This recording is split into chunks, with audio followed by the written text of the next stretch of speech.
हमारे देश में एक बहुत ही पुरानी कहावत है कि नंगा नहाएगा क्या और निचोड़ेगा क्या। लेकिन हमारे ही देश में बहुत सारे ऐसे अद्वितीय नंगे पैदा हुए जिन्होंने नंगा होकर प्रोड्यूसर से बहुत कुछ निचोड़ा। एक ने स्क्रिप्ट की डिमांड का एक्सक्यूज देकर नंगाई की, तो दूसरे ने I am comfortable in my own skin बोल के उल्टा नंगा लेट गया। इन नंगों की पॉपुलैरिटी और समर्थन देख करके ये अंदाजा लगा पाना बिल्कुल भी मुश्किल नहीं है कि आज भी हमारे देश में पैसे और फेम के लिए नंगा हो जाने वाले लोगों की कोई कमी नहीं है। अब तक मैं यही सोचता था कि इंडिया की इकोनॉमी से भी ज्यादा गिरे हुए लोग सिर्फ इंस्टाग्राम रील्स और टिकटॉक में मिलते हैं।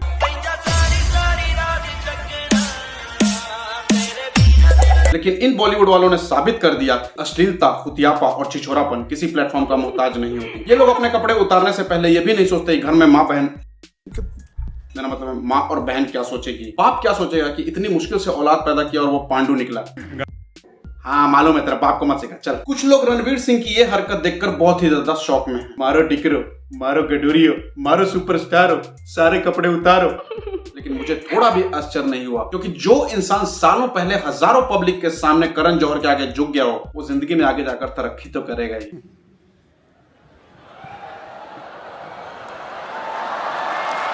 Ranveer Singh is Sunny Leone in reverse. Sunny Leone अपना पुराना धंधा छोड़कर शराफत से कपड़े पहनकर बॉलीवुड में काम करने की कोशिश कर रही है।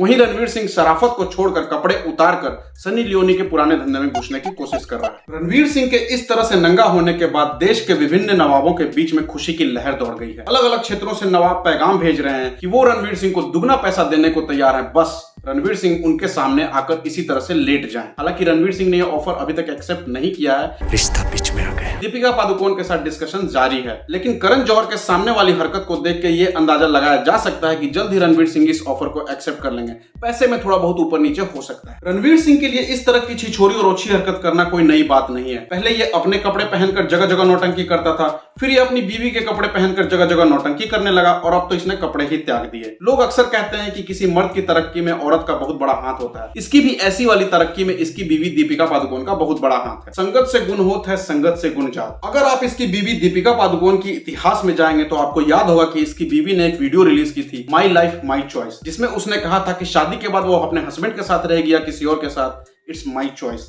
मैं कपड़े कैसे पहनूंगी, क्या पहनूंगी, इट्स माई चॉइस। मैं रात में घर आऊंगी, देर से आऊंगी, नहीं आऊंगी, इट्स माई चॉइस। बस रणवीर सिंह भी मोटिवेट हो गया। उसने भी कह दिया कि मैं अपने कपड़े पहनूं या अपनी बीवी के, इट्स माई चॉइस। पहनूं भी या ना पहनूं, इट्स माई चॉइस। हो गया नंगा। यहां तक कि हमारे देश का भिखारी जिसके पास 2 वक्त की रोटी के पैसे नहीं होते, ज्यादा से ज्यादा अपने तन को ढकने की कोशिश करता है। दोस्तों, ऐसे नंगों को फॉलो करके, ऐसे नंगों को अपना रोल मॉडल बना करके जिंदगी में नंगाई ना फैलाएं। और दोस्तों, अंत में यही कहूंगा कि एक गरीब के तन पे कम कपड़े की वजह से गालियां मिली, एक गरीब के तन पे कम कपड़े की वजह से गालियां मिली, और एक स्टार नंगा क्या हुआ, हर जगह से तालियां मिली। ये इशारा है कि आगे बहुत कुछ होने वाला है। वो दौर आ चुका है जहां सिर्फ भूतियों का बोलबाला है। धन्यवाद।